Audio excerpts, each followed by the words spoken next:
All right, let's talk about dietary fat. For decades, we've been sold this really simple story. You know, the one you saw on every low-fat product at the grocery store. Fat is bad. But today, we are going to pull back the curtain and show you why that simple story might just be the biggest myth in modern nutrition. You've heard this a million times, right? I mean, it became the golden rule for anyone trying to be healthy. It was so simple, so easy to remember, and it launched this massive billion-dollar low-fat food industry. And we all bought into it, hook, line, and sinker. If you wanted to be healthy, you had to cut the fat, period. But what if that whole idea wasn't just a little bit wrong, but a huge oversimplification that actually sent us down a really dangerous path? What if avoiding fat was one of the worst things we could have possibly done for our health?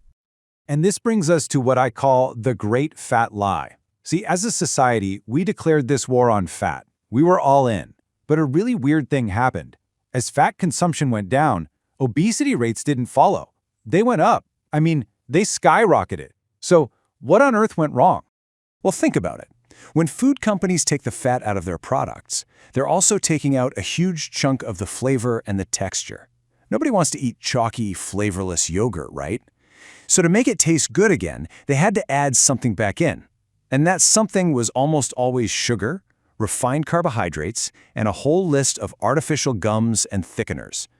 We basically traded fat for sugar, and our health is the one that ended up paying the price. So while the food industry was busy yanking fat out of everything, they were also removing something our bodies are absolutely desperate for. Because here's the thing, fat isn't just a source of calories, it is an essential, critical nutrient. Your body literally cannot function without it. And here's a number that might just blow your mind. 60%. What is that? Well, that's the percentage of your brain that is made of fat. Yep, the very organ you're using to process this information is built from the exact nutrient we are all taught to fear. And it goes way beyond just the structure of your brain. Fat plays so many vital roles. It's the building block for crucial hormones like testosterone and estrogen. It's the key that unlocks your body's ability to absorb certain vitamins. Honestly, it's essential for keeping every single cell in your body healthy and happy.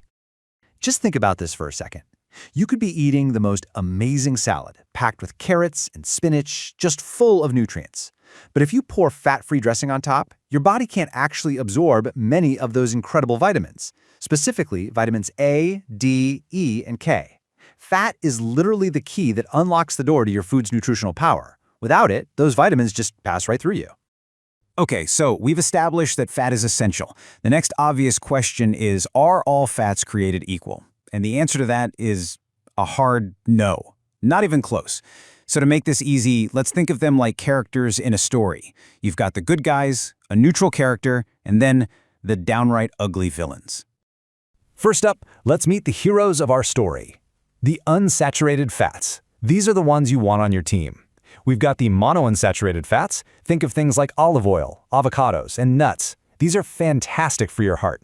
And then you have the polyunsaturated fats, which include those famous omega-3s you find in fatty fish. These are so important, your body can't even make them on its own. You have to get them from food. Now, within that polyunsaturated group, there's this really crucial balancing act we need to talk about between omega-3s and omega-6s. Think of it this way. Omega-3s are anti-inflammatory. They tell your body to calm down. Omega-6s, on the other hand, can be pro-inflammatory when you get too many of them. And here's the problem. Our modern diet is absolutely swimming in omega-6s from cheap vegetable oils and processed foods, while we're starving for omega-3s. That imbalance can basically keep our body's inflammation alarm bells ringing constantly. All right, now for our most misunderstood character, saturated fat. For decades, this guy was public enemy number one, blamed for everything. You find it in things like red meat and butter. But, you know, the science now shows a much more complicated picture. It's not the pure villain we were all led to believe. Really, what it all comes down to is context. The source and the quality matter a lot. The saturated fat you get from a steak that came from a grass-fed cow is packaged very differently by nature than the saturated fat in a greasy, ultra-processed fast food burger. So the goal isn't to completely eliminate it, but to choose better sources and, just be mindful. So, if saturated fat isn't the main villain of our story, then who is? Well, it turns out there is one type of fat that has absolutely zero redeeming qualities, a true villain. And that, my friends, is trans fat. This is the ugly, undeniable villain. These are totally man-made fats created in a lab to make processed foods last longer on the shelf, and they actively harm you.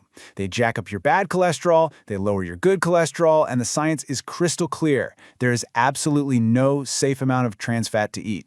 You want to avoid this stuff like the plague. Okay, so we know we need the good fats, and we need to run from the ugly fats.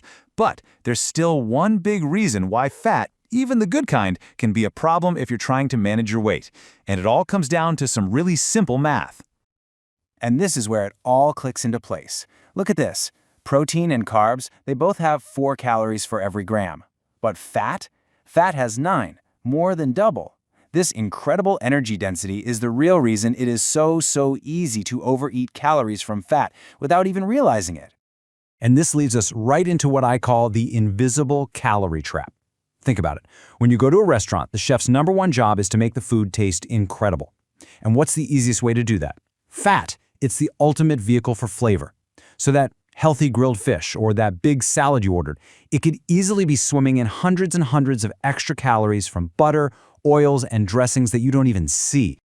So how do we take all of this and actually put it into action? Well, it really just boils down to a simple 2-part strategy.